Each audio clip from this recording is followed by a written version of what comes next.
Hello everyone दोस्तों, welcome back to the channel of Sarang Gujarati commerce academy. कैसे हो आप सब लोग? आई होप आप सब लोग बहुत अच्छे होंगे। तो देखो दोस्तों, आज का मेरा जो भी लेक्चर होगा ना, तो इस लेक्चर के अंदर यहाँ पे मैं आप सभी लोगों को चैप्टर नंबर 9 का जो एक्सरसाइज है वो यहाँ पे मैं आपको कंप्लीट करके देने वाला हूँ। ठीक है। सो सबसे पहले देखो, उन्होंने हमको वहाँ पे दिया है complete the following statement by choosing the correct alternative. तो वहाँ पे पहला दिया after independence India had adopted. ठीक है, तो कौन सा सिस्टम एडॉप्ट किया? देखो, तो पहले सोशलिज्म में वहां पे क्या होता था कि गवर्नमेंट का पूरा कंट्रोल होता था। कैपिटलिस्ट में पूरा का पूरा कंट्रोल है प्राइवेट सेक्टर का होता था। मिक्स्ड इकोनॉमी में दोनों होगा। तो इतना याद रखो, इंडिपेंडेंस के बाद वहां पे इंडिया ने मिक्स्ड इकोनॉमी को वहां पे क्या किया? बोला एडॉप्ट किया हुआ है। ठीक है। Next, the new economic policy approved foreign technology in. तो जो भी फॉरेन टेक्नोलॉजी वगैरह ना, ये अपन हाई प्रायोरिटी इंडस्ट्रीज में वहां पे यूज करते हैं। ठीक है। ये इसका मतलब क्या कि ये ऐसी इंडस्ट्रीज होगी जहां पे तुमको हाई कैपिटल लगेगा। ओके, और वहां पे तुम लोगों को मतलब ज्यादा जरूरत है सारी चीजें करने की। ठीक है। आगे देखो, उन्होंने क्या बोला, at present the number of industries reserve for public sector, पहले 17 थे, फिर उसका अपना 8 हुआ, फिर बाद में 2 हुआ। ठीक है। तो इसका आंसर क्या आएगा? मुझे बोलो, 2 वहां पे आ जाएगा। ओके, चलो नेक्स्ट देखो क्या दिया है, assertion and reasoning। ठीक है। Delicensing of industry was an important step under liberation. बराबर है, लिबरेशन में डीलाइसेंसिंग जरूरी था। Unwanted control and restrictions led to economic stagnation prior to 1991। ठीक है। अभी अगर आप देखोगे दोस्तों, तो यहाँ पे ना ये पहला भी तुम्हारा स्टेटमेंट सही है, दूसरा भी तुम्हारा स्टेटमेंट यहाँ पे सही है। ठीक है। और जो भी तुम्हारा सेकंड वाला है, ओके, तो ये तुम्हारे पहले का करेक्ट एक्सप्लेनेशन भी है, क्योंकि लाइसेंसिंग की वजह से बिना काम का रिस्ट्रिक्शंस आते थे तो वो निकल गए। इसका आंसर आप लोगों का वहां पे रहेगा ऑप्शन नंबर सी। ठीक है। दूसरा देखो, चलो क्या बोल रहा है, इन 1990-91 India face an acute shortage of foreign exchange reserve. तो बराबर है क्या? यस, अपन ने वहां पे देखा था, सिर्फ अपने पास वहां पे 2 वीक का ही इंपोर्ट कर सकते थे, सिर्फ इतना ही वहां पे अपने पास फॉरेन एक्सचेंज रिजर्व बचा था। और import quota tariff rate led to an increase in the import, नहीं इसके वजह से तो इंपोर्ट तुम्हारा वहां पे कम हुआ, उल्टा है ना। तो इसका जो भी तुम्हारा आंसर रहेगा दोस्तों, तो तुम्हारा पहले वाला स्टेटमेंट करेक्ट है, दूसरा वाला गलत है, तो इसका आंसर रहेगा तुम्हारा ए वाला। ठीक है। तीसरा, post liberalisation the sale of domestic goods has increase. तो मुझे एक बात, लिबरलाइजेशन के बाद डोमेस्टिक सेल थोड़ी ना, फॉरेन सेल बढ़ा ना। ओके, तो ये गलत है पहला वाला। दूसरा देखो, the demand for imported goods had increase due to liberal policy. ठीक है। तो देखो दोस्तों, लिबरल पॉलिसी की वजह से वहां पे कहीं ना कहीं पे इंपोर्टेड गुड्स का जो डिमांड है बढ़ा के नहीं बढ़ा? बोलो यस, बढ़ गया। ठीक है। तो तीसरे का जो आंसर रहेगा दोस्तों, ये रहेगा आपका A is false but R is true. समझ में आया क्या? पहला गलत है, दूसरा सही है। ठीक है। आगे, due to globalisation country can not achieve self sufficiency. बराबर है, ग्लोबलाइजेशन की वजह से अपन वहां पे बाहर एक्सपोर्ट करने लगे गुड्स को, तो अपने को जो भी गुड्स वहां पे चाहिए वो गुड्स अपन वहां पे नहीं उतना कर पा रहे थे। ठीक है। And globalisation has created a revolution in the IT sector. Okay, अभी ध्यान देना मैं क्या बोल रहा हूँ। तो अगर आप देखोगे तो ये दोनों स्टेटमेंट जो है ना सही है, बट क्या दूसरे आईटी सेक्टर का सेल्फ सफिशिएंट से कोई रिलेशन है क्या? बोलो नहीं है। ठीक है। तो इसका आंसर रहेगा तुम्हारा both A and R correct, but R is not correct explanation of A. ठीक है। आई होप दोस्तों आप लोगों को यहाँ तक सारी चीजें समझ में आई होगी। ओके, चलो नेक्स्ट देखो, उन्होंने क्या बोला है, find out the odd word out. ठीक है। तो न्यू इकोनॉमिक पॉलिसी में इसके कंपोनेंट्स क्या थे? Liberalisation, privatisation, globalisation. तो डीमोनेटाइजेशन का यहाँ पे ऑड मैन आउट आपका आ जाएगा। ठीक है। आगे देखो, इंडस्ट्रीज रिक्वायरिंग कंपलसरी लाइसेंसिंग। तो लाइसेंस किस में चाहिए? डिफेंस में चाहिए, ओके, सिगरेट में चाहिए, इसमें भी चाहिए। तो मतलब किस में नहीं चाहिए? एग्रीकल्चर में नहीं चाहिए। ठीक है। आगे, नवरत्न, आईओसी सुना था अपन, इंडियन ऑयल कॉर्पोरेशन, ओएनजीसी भी सुना था, एचपीसीएल भी सुना था। ठीक है। तो यहाँ पे एसपीसीएल जो है ना आप लोगों का, ये क्या आएगा? बोलो आपका यहाँ पे ऑड वन आउट आ जाएगा। ठीक है। Next, liberation dealt with the, देखो तो अपन ने कल उसके पॉइंट्स देखे थे। एमआरटीपी था क्या? मोनोपोली रिस्ट्रिक्टिव ट्रेड प्रैक्टिसेस, ये था। फेरा भी था, सेबी भी था। तो एनटीपीसी आप लोगों का यहाँ पे क्या आएगा? बोलो ऑड वन आउट आ जाएगा। ठीक है। नेक्स्ट देखो, question number 4, vehicle manufactured by various automobile companies are now available in India. ये किसके वजह से पॉसिबल हुआ? मुझे यहाँ पे बोलो। ग्लोबलाइजेशन की वजह से ये पॉसिबल हुआ। ओके, तो ग्लोबलाइजेशन का बस मतलब लिख देना वहां पे, globalise because of globalisation one country can make any transaction with the another country. ठीक है। And import and export is possible, therefore ये सारी चीजें वहां पे हो रही है। ओके, आगे देखो दूसरा उन्होंने क्या बोला है, government equity in some public enterprises sold, तो इसको अपन वहां पे क्या बोलते हैं, बोलो disinvestment. Disinvestment is nothing but what, whenever public sector is selling off their share to the private sector. Example Maruti Suzuki, VSNL वगैरह, वो अपन ने वहां पे देख लिया था, ठीक है। आगे, foreign investment are encourage on a large scale in the industrial sector of India, ठीक है। तो मुझे एक बात बोलो, फॉरेन सेक्टर वहां पे अगर आ रहा है, अपने यहाँ पे पैसा लगा रहे, तो इसको अपन बोलते हैं फॉरेन डायरेक्ट इन्वेस्टमेंट। क्या बोलते हैं, बोलो फॉरेन डायरेक्ट इन्वेस्टमेंट बोलते हैं। जब भी बाहर के कंट्री के लोग अपने इधर वहां पे इन्वेस्ट कर रहे हैं, तो that is called as foreign direct investment, ठीक है।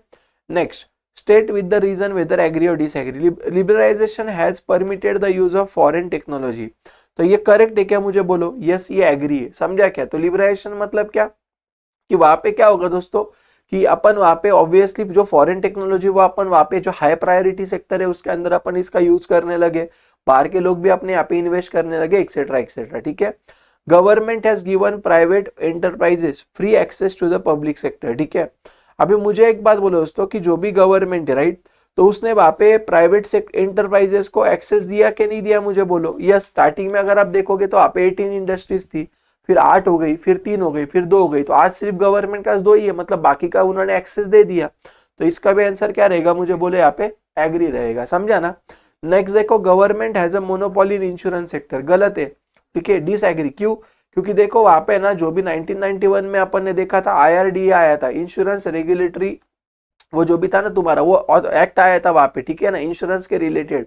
तो वहां पे उन्होंने क्या कर दिया था, फिर मुझे बताओ जल्दी से। उन्होंने वहां पे जो भी पब्लिक अपने प्राइवेट जो सेक्टर्स थे, उनको भी उन्होंने लाइसेंस वहां पे देना चालू कर दिया, और इसके वजह से कहीं ना कहीं पे गवर्नमेंट का जो मोनोपोली पहले हुआ करता था, अभी वो मोनोपोली वहां पे रहा क्या, मुझे बताओ, नहीं रहा, ठीक है। आगे देखो, द क्रिएशन ऑफ NRB मतलब national renewal board was done to remove poverty, correct है।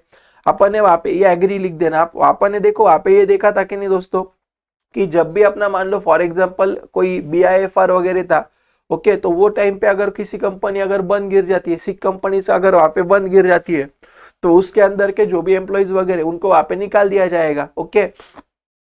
तो वो केस में वहां पे फिर वो अनएम्प्लॉयड रहेंगे, तो ये NRB क्या करता था, उनको वहां पे सिक्योरिटी देता था, उनको जॉब देता था, ओके, उनको गारंटेड कुछ वेजेस देता था, तो इसकी वजह से पॉवर्टी वहां पे नहीं रहेगा, तो ये करेक्ट है। Next, IOC Indian oil corporation is one of the public sector using Navratna, तो ये क्या है, बोलो करेक्ट है। समझा क्या? वहां पे उन्होंने कुछ 9 कंपनीज को वहां पे डाला था, नहीं उसके अंदर IOC one of the company वहां पे हुआ करता था, ठीक है। नेक्स्ट, एक्सप्लेन द फीचर, तो मैं पेज नंबर लिख के देता हूँ, आप डायरेक्टली वहां से ये देख के कर लेना, ठीक है। तो इसका पेज नंबर 57 पे आपको आंसर मिलेगा, इसका पेज नंबर 60 पे आपको आंसर मिल जाएगा। ये दोनों क्वेश्चन अच्छे से करके जाना, ये आपको एग्जाम में वहां पे 6 मार्क को वगैरह आने के बहुत ज्यादा पॉसिबिलिटी हो सकती है, ठीक है। चलो अभी देखो, ये एक पैराग्राफ दिया उन्होंने, और उसके बेसिस पे वो हमको कुछ आंसर्स पूछ रहे। तो पहला देखो, identify the reason for low per capita consumption of ice cream in India, ठीक है। तो एक काम करना, आप इसको मार्क करके रखना, कि देखो यहाँ पे ना, अगर आप देखोगे ना, तो आप लोगों को जो इसका आंसर है, ठीक है, वो मिल जाएगा यहाँ पे। तो आप ये आंसर लिख देना वहां पे, पर capita consumption of ice cream is low in India because it is country field with the traditional sweet वगैरह। तो आप लोग वहां पे क्या कर सकते हो दोस्तों, यहाँ से लेके आप लोग है ना, मैं जो मार्क करके दे रहा हूँ, ये आपका वहां पे क्या रहेगा, बोलो फर्स्ट क्वेश्चन का आंसर रहेगा, ये आप मार्क करके वहां पे रख देना, ठीक है। This is the answer of your first question, okay. Second देखो क्या बोल रहा है यहाँ पे, वो explain the impact of globalisation on the Indian industries, ठीक है। तो एक काम करना, आप वहां पे सुनो, ये जो है ना, आप लोगों को यहाँ पे मैं कुछ मार्क करके देता हूँ, उसको मार्क कर लेना। तो देखो यहाँ पे आपको दिखेगा, देखो ये multinational company have set up a number of ice cream parlor with a lot of varieties and flavors that attract younger a lot, ठीक है। तो ये जो भी है दोस्तों, ये आप वहां पे मार्क कर लेना, और ये किसकी वजह से पॉसिबल हुआ, मुझे बोलो, ग्लोबलाइजेशन की वजह से पॉसिबल हो गया, ठीक है। ये सेकंड का आंसर है तुम्हारा, ओके। तीसरे का देखो क्या बोल रहा है, find out the factor that could lead the growth of ice cream industry in India, ठीक है। तो ऐसे कौन सी चीजें है बाबा, जिसकी वजह से तुम्हारा आइसक्रीम इंडस्ट्री का ग्रोथ हो रहा है। तो एक काम करो, वहां पे आप लोग है ना, मार्क करके रखो। देखो ये वाला आपका आंसर रहेगा, the ice cream sector has great potential for growth in the country due to improvement in the cold chain infrastructure, increase in disposable income, changing lifestyle of the people, etcetera etcetera, ठीक है। तो आप यहाँ पे क्या कर देना दोस्तों, इसको वहां पे मार्क करके प्लीज रख देना, ठीक है। इतना समझ में आया क्या मुझे बोलो, राइट। और लास्ट में देखो यहाँ पे क्या बोल रहा है, express your views about the implication of higher GST on ice cream. अभी देखो समझो मेरी बात। पहली बात यार दोस्तों, अगर आइसक्रीम का इंडस्ट्री अगर अपने यहाँ पे वहां पे बढ़ जाता है, ठीक है, तो कहीं ना कहीं पे उसकी वजह से किसको फायदा होगा, आइसक्रीम है किसके ऊपर डिपेंड है मुझे बोलो, मिल्क के ऊपर। मिल्क से आइसक्रीम बनेगा, बराबर ना। तो कहीं ना कहीं पे यहाँ पे फार्मर का भी इनकम क्या हो जाएगा, बढ़ जाएगा, ठीक है। लेकिन however it is tax higher with the 18%। लेकिन ये जो ज्यादा टैक्स अगर लगाएंगे दोस्तों यहाँ पे आइसक्रीम, तो वहां पे क्या हो जाएगा फिर मुझे बताओ, ये गलत है। क्यों? क्योंकि देखो ना, अगर आप देखोगे तो जैसे सिगरेट हो गया या टोबैको वगैरह हो गया, उनके ऊपर भी लगभग इतना ही जीएसटी है। तो आइसक्रीम है वहां पे to the some extend health के लिए अच्छा है, पर बाकी की जो चीजें अच्छी है क्या बोलो, नहीं। तो कंपैरेटिवली इसके ऊपर का जो जीएसटी वहां पे कम होना चाहिए, ठीक है। तो ये आप वहां पे कहाँ पे लिखोगे बोलो, ये फोर्थ वाले इसमें आप ये लिख दोगे, ओके। तो आई होप दोस्तों आप सभी लोगों को ये जो भी एक्सरसाइज वगैरह मैंने आपको अभी बोला वो आपको समझ में आया होगा। आप घर पे जाके इसको एक बार पूरा सॉल्व कर लेना आपके नोटबुक के अंदर, तो आपको इससे और कॉन्फिडेंस वहां पे बढ़ जाएगा, ठीक है। तो yes, that's it for today. अगले वीडियो के अंदर वहां पे आपका जो भी लास्ट वाला चैप्टर 10th वाला जिसका नाम है वहां पे आपका इकोनॉमिक प्लानिंग इन इंडिया, वो अपन वहां पे कंप्लीट कर देंगे, ओके। चलो, तो thank you so much then दोस्तों, that's it for this video. बाकी की जो भी चीजें अपन नेक्स्ट वीडियो में देख लेंगे। सो वीडियो अगर आपको अच्छा लगे दोस्तों, तो वीडियो को पक्का लाइक करना। चैनल पे नए रहेंगे तो चैनल को वहां पे पक्का आप सब्सक्राइब करके रखना। आपके जितने भी फ्रेंड्स दोस्तों, सारे फ्रेंड्स तक वीडियो को धमाके से शेयर कर देना और कमेंट करना आपको कौन सा पार्ट अच्छा लगा। यहाँ पे जो आपको दिख रहा है ना, ये हमारे सारे सोशल मीडिया हैंडल्स है, इसके ऊपर आप हमें फॉलो कर सकते हो, कनेक्टेड रह सकते हो। तो मिलते हैं फिर अपन अगले वीडियो में दोस्तों, तब तक के लिए बाय बाय, टाटा।